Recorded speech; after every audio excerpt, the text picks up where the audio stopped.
Hello, good morning. Niyata sa ato ang farm na Red Hat Theta F1. Hybrid ni siya. Mga usa ka buwan na ni karon nga gikan gi-transplant. Medyo aksyon nagpamuwak ko. No. Kita ninyo ang buwak. Aksyon na gisag pamuwak.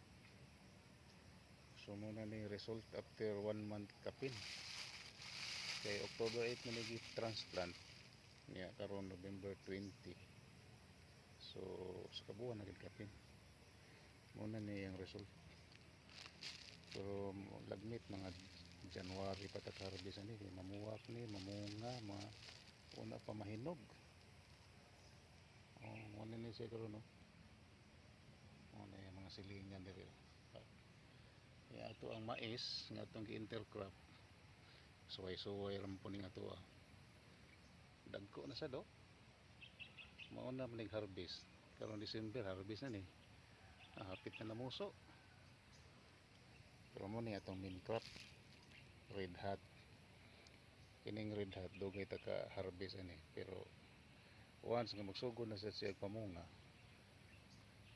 7 ngadto sa 8 ka buwan, 1 year pa gani nga sige kag harvest. Ang batong dali ra ma-harvest, dali ra pud mulugnas. Ay ang pagsugod nimo dako ka gasto kay mangita pa kag harog.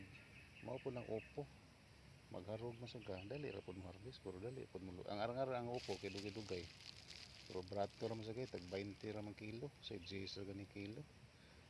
Nya kaning Red Hat kay moabot man ning kasagaran 100, 150, 250 sa moabot pag sa kalibo.